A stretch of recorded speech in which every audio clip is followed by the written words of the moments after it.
नमस्कार साथियों, स्वागत है आपका आपके channel education with double A पर। तो आज बात करने वाले हैं क्या। तो आज हम जो सीखने वाले हैं वो सीखने वाले हैं क्या, व्यंजनों को आधा लिखने का नियम। जी हाँ दोस्तों, आज समझते हैं कि व्यंजन होते हैं उनको आधा किस तरीके से लिखा जाता है। ठीक है साथियों, तो देखिए आप देखेंगे जो व्यंजन होते हैं हमारे कितने होते हैं। जो व्यंजन होते हैं वो होते हैं, कुल हमारे व्यंजन होते हैं 33। ठीक है, तो आपको समझना है क्या जो हमारे कुल व्यंजन कितने होते हैं। कुल व्यंजन होते हैं हमारे 33। ठीक है साथियों, कुल व्यंजन कितने होते हैं, 33 होते हैं। ठीक है भैया, 33 होते हैं। अब 33 कौन कौन से होते हैं ये भी हमने आपको पिछली वीडियो में बताया था कि 33 व्यंजन कौन कौन से होते हैं। तो 33 व्यंजन जो होते हैं वो होते हैं हमारे चार, तो होते हैं अंतस्थ व्यंजन। ठीक है साथियों, चार कौन से होते हैं, अंतस्थ व्यंजन अंतस्थ अंतस्थ व्यंजन। ठीक है साथियों, इसके बाद ये अंतस्थ चार हो गए हमारे, और चार जो होते हैं चार होते हैं हमारे ऊष्मीय व्यंजन। कौन से व्यंजन होते हैं साथियों, चार होते हैं हमारे ऊष्मीय व्यंजन। ठीक है, चार होते हैं ऊष्मीय व्यंजन, और जो 25 होते हैं वो होते हैं हमारे स्पर्श व्यंजन। 25 होते हैं हमारे स्पर्श व्यंजन। ये सब बात हम आपको पिछली वीडियो में बता चुके थे कि कुल व्यंजन कितने होते हैं, 33 व्यंजन होते हैं, जिसमें चार ऊष्मीय व्यंजन, चार अंतस्थ व्यंजन और 25 स्पर्श व्यंजन होते हैं। ठीक है साथियों, तो अब क्या समझते हैं अब समझते हैं कि जो हमारे जो व्यंजन है, जो 33 व्यंजन, इन 33 के 33 व्यंजनों को आधा हम किस तरीके से लिख सकते हैं। तो साथियों इसको मिटा देते हैं और आगे बढ़ते हैं। बहुत ही ध्यान से आपको वीडियो देखनी है। जैसे मैं यहां पर लिख लेता हूं का, यहां पर लिख लेता हूं खा, यहां पर लिख लेता हूं गा।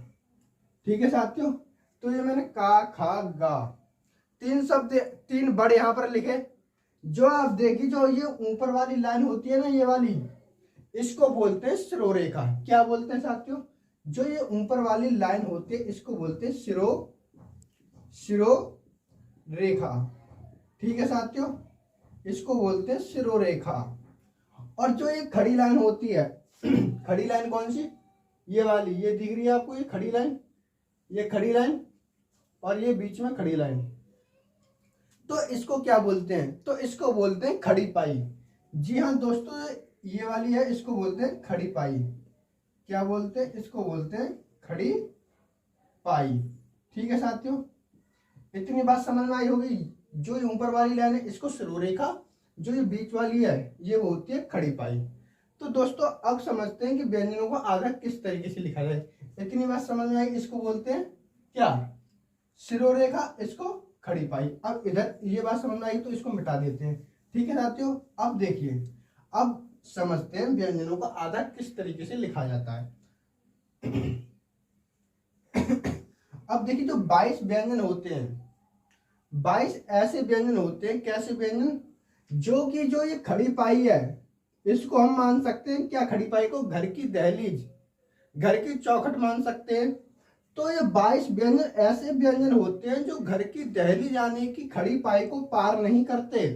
जैसे कि आप देखेंगे, खाने क्या, जी वाली जो खड़ी पाई है इसको पार किया खाने, ठीक है, नहीं किया। इस तरीके से गा है, गा हमने लिखा, क्या इसने गा ने खड़ी पाई को पार किया, नहीं किया ना, लेकिन का ने इसको पार कर दिया। तो हम क्या समझते हैं, जो 22 व्यंजन होते हैं हमारे, वो ऐसे व्यंजन होते हैं जो कि खड़ी पाई को पार नहीं करते।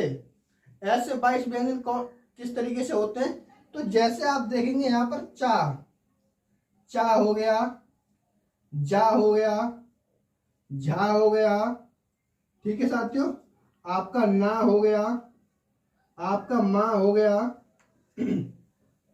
तो इस तरीके से ऐसे कितने व्यंजन होते हैं, 22 व्यंजन होते हैं जो कि खड़ी पाई को पार नहीं करते। ये कोई खड़ी पाई को पार कर रहे हैं, घर की दहलीज को पार कर रहे हैं, नहीं कर रहे हैं ना। तो ऐसे 22 व्यंजन होते हैं। अब इन व्यंजनों को आधा किस तरीके से लिख सकते हैं, तो इन व्यंजनों को आधा लिखने का जो नियम है वो क्या नियम है, आपको बहुत ध्यान से समझना है। जो ये खड़ी पाई दिख रही है ना आपको, ये खड़ी पाई, इन सभी को हटा दो और ये आधा लिख जाएंगे। जैसे कि मैं चा में से खड़ी पाई मिटा दूं तो चा इस तरीके से लिखा जाएगा। अगर मैं जा में से खड़ी पाई हटा दूं तो जा कुछ इस तरीके से लिखा जाएगा। झा में से अगर मैं खड़ी पाई हटा दूं तो झा इस तरीके से लिखा जाएगा। अगर मैं ना में से खड़ी पाई हटा दूं तो ना इस तरीके से लिखा जाएगा, और माँ में से हटा दूं तो माँ इस तरीके से लिखा जाएगा। ठीक है साथियों, अब क्या बात समझ में आई? यानी कि 22 ऐसे व्यंजन होते हैं जो खड़ी पाई को पार नहीं करते, और उन्हें आधा लिखने का जो नियम होता है वो ये होता है कि उनकी खड़ी पाई को गायब कर दो, यानी कि हटा दो, और उन व्यंजनों को आधा आसानी से लिख सकते हैं। तो अब समझते हैं जो दो व्यंजन होते हैं, तो दो ऐसे व्यंजन होते हैं जो खड़ी पाई को पार कर देते हैं, यानी कि घर की दहलीज को पार कर देते हैं। तो कौन कौन से ऐसे व्यंजन होते हैं? एक तो होता है आपका का, एक होता है आपका का हो गया, एक हो गया आपका फा। ठीक है साथियों, एक हो गया का, एक हो गया फा। तो इन दोनों ने क्या किया? इन दोनों ने खड़ी पाई को पार कर दिया, यानी कि घर की दहलीज को पार कर दिया। तो जिन दो व्यंजनों ने खड़ी पाई को पार कर दिया, इनको आधा कैसे लिखें? भैया इसको आधा इस तरीके से लिख सकते हैं कि इन्होंने जो खड़ी पाई है ना पार कर दी, यानी घर की दहलीज पार कर दी, तो इनकी टांग काट दो।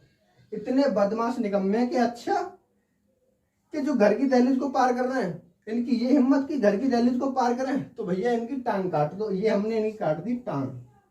कट गई टांग, कट गई ना कटी टांग, अब टांग कट गई। तो जो हमारे जो होते हैं व्यंजन दो जो घर की दहलीज को पार करते हैं, यानी खड़ी पाई को पार करते हैं, उनको आधा किस तरीके से लिख सकते हैं? उनको आधा इस तरीके से लिख सकते हैं। ठीक है, उनकी टांग काट देंगे। अब 22 और 2 24 हो गए। व्यंजन कितने होते हैं? 33 होते हैं। तो हमारे जो अभी बच्चे वो बच्चे हमारे 9 व्यंजन और बच्चे। तो भैया 9 व्यंजन ऐसे होते हैं जिनमें खड़ी पाई नहीं होती। एक तरीका से हम माने तो लुढ़कने लोटा होते हैं, लुढ़कने लोटा। जैसे कि आपका एक तो हो जाता है अइया, अइया हो गया, एक हो गया छा हो गया। ठीक है साथियों, एक आपका क्या हो गया? एक आपका टा हो गया, एक आपका ठा हो गया, एक आपका डा हो गया, एक आपका अड़ा हो गया। ठीक है, और एक आपका रा हो गया, एक आपका हा हो गया, और एक आपका ये दादावात हो गई। ठीक है, कितने हो गए? 4 और 4 8, और ये एक 9। तो 9 ऐसे व्यंजन होते हैं जिनमें खड़ी पाई नहीं पाई जाती। तो जो जिनमें खड़ी पाई नहीं पाई जाती उनको आधा कैसे लिखें? तो इनका जो आधा लिखने का नियम है वो ये है कि इनको आधा हलंत लगाकर लिखते हैं। क्या कैसे लिखते हैं? इनको आधा हलंत लगाकर। तो यहां पर समझते हैं, इनको आधा, इनको आधा, इनको आधा, इनको आधा हलंत लगाकर, हलंत लगाकर लिखते हैं। लगाकर, लगाकर क्या करते हैं? लिखते हैं, लिखते हैं। ठीक है दोस्तों, जो ये आपके जो व्यंजन होते हैं 9, इनको हलंत लगाकर आधा लिखते हैं। आधा किस तरीके से? आपने लिखा देखा होगा एक शब्द जैसे मिट्टी। मिट्टी किस तरीके से लिखा जाता है? मिट्टी इस तरीके से लिखा जाता है। ठीक है साथियों, मिट्टी इस तरीके से लिखा जाता है, यानी कि नीचे हलंत लगा होता है टा पर। तो हलंत का मतलब क्या होता है? यानी कि इसमें टा आधा है। ठीक है, ऐसे टिड्डी लिखा जाता है। ठीक है, तो ऐसे लिखते हैं, इस तरीके से लिखते हैं जिनमें खड़ी पाई नहीं होती। तो दोस्तों हमने इस वीडियो में क्या समझा? इस वीडियो में हमने समझा कि व्यंजनों को आधा लिखने का नियम। कैसा व्यंजन को आधा लिख सकते हैं? जो घर की दहलीज को पार नहीं करते उनको, उनमें से सिर्फ जो ये खड़ी पाई है इसको खत्म कर दो और आधा लिख जाएंगे सभी व्यंजन। और जो घर की दहलीज को पार करते हैं वो सिर्फ 2 व्यंजन होते हैं। कौन कौन से? एक तो होता है का, एक होता है फा। का और फा होते हैं, इनको आधा किस तरीके से लिख सकते हैं? इनकी टांग काट दो और आधा आराम से लिख जाएंगे। और 9 ऐसे व्यंजन होते हैं जिनमें खड़ी पाई नहीं होती, इनको आधा हलंत लगाकर लिखते हैं। आप कोई भी शब्द लिखकर देख सकते हैं। तो अगर आपको वीडियो थोड़ी सी भी यूजफुल लगी हो तो वीडियो को लाइक करें, चैनल को सब्सक्राइब करें। हम मिलते हैं आपको किसी नेक्स्ट वीडियो में किसी नए टॉपिक के साथ। जब तक के लिए जय हिंद, जय भारत।